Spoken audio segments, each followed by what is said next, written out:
আসসালামু আলাইকুম। আজকে ঘরের অনেকগুলো কাজ একসাথে করলাম।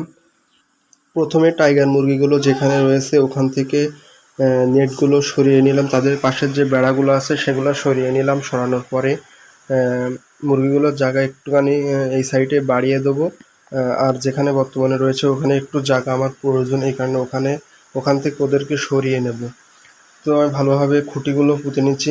যে আমি এখন যে খুঁটিতে পুঁতছি এটা বেশভাবে শক্ত একটি মাটি, ওখানে অনেক চেষ্টার পর হচ্ছে না, তো কষ্ট মষ্ট করে পুঁতলাম। তো তারপরে যে নিচে যে চিটাগুলো রয়েছে এগুলো হচ্ছে আমার বাড়ির চিটা, বাড়ির ধানের চিটা। এই চিটাগুলো সুন্দর করে পরিষ্কার করে নিচ্ছি। এখানে আমি এবার নতুন চিটা দেবো। আর যেখানে পরিষ্কার করছি এই জায়গাটি মূলত আমার লাগবে। আর নিচে নিচে হচ্ছে ঢালাই রয়েছে, নিচে একটি ঢালাই রয়েছে, সেই ঢালাইটি ওখানে আমি দিয়ে দিয়েছিলাম। তো পরিষ্কার করার পরে সুন্দর করে সেই একই নেটটি আমি বাড়িয়ে দিচ্ছি, সুন্দর করে বেঁধে দিচ্ছি যাতে মুরগিগুলো বের হয়ে না যেতে পারে। তো এগুলো যেহেতু টাইগার মুরগি, তো এগুলো লাফিয়ে অনেক সময় বাইরে চলে আসে, তো কিছু করার নাই। বয়স অনুযায়ী আমার টাইগার মুরগিগুলো আলহামদুলিল্লাহ অনেক সুন্দর ওজন এসেছে। আর আমি যেখানে যে একটুখানি কোনায় যে জায়গা রাখতে চাচ্ছি ওই জায়গায় মূলত আমার কিছুদিন পরে কোয়েল পাখির বাচ্চা উঠবে, সেই বাচ্চাগুলো ওখানে রাখবো। এই কারণে ওখানে আমি একটু জায়গা বের করার জন্য টাইগার মুরগিগুলোকে একটু এদিকে চাপিয়ে দিচ্ছি, যেহেতু আমার জায়গার সংকুলন, জায়গার খুবই সংকট। কারণ আমার একটি মাত্র ঘর, এখানে টাইগার মুরগি কোয়েল পাখি সব রয়েছে। তো আমার হচ্ছে আলাদা একটি বাচ্চাদের জন্য ঘর বানানোর ইচ্ছা আছে আলহামদুলিল্লাহ। ইনশাল্লাহ এটা খুব তাড়াতাড়ি করবো ইনশাল্লাহ, আপনারা দোয়া করবেন।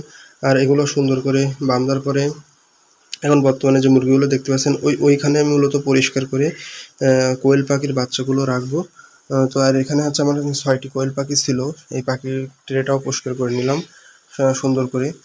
ওখানে হচ্ছে পরিষ্কার করার পরে আবার নতুন করে তুই দিয়ে দিচ্ছি যাতে তারা আবার সুন্দর করে থাকতে পারে, কারণ তাদের নিচে জায়গাটা ভিজে গেছিলো। শুধু এই কাজটি নয়, আমার এইভাবে ধাপে ধাপে যে আরও কয়েকটি কোয়েল পাখিও রয়েছে একটি খাঁচার ভিতরে, ক্যামেরায় দেখতেই পাচ্ছেন।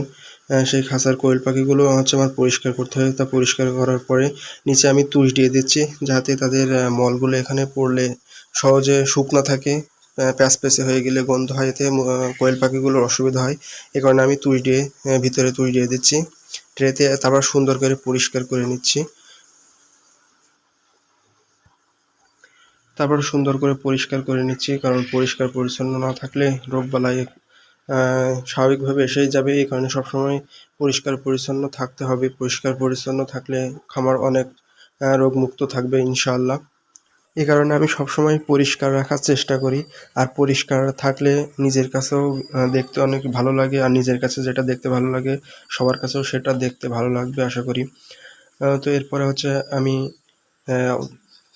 টাইগার মুরগিগুলোর ওখানে চিটি দেওয়ার জন্য বস্তায় করে চিটে নিয়ে আসলাম। এগুলো হচ্ছে আমার বাড়ির চিটা, ধানের চিটা। এগুলো সুন্দর করে টাইগার মুরগির নিচে দিয়ে দিচ্ছি যাতে তারা সুন্দরভাবে থাকতে পারে।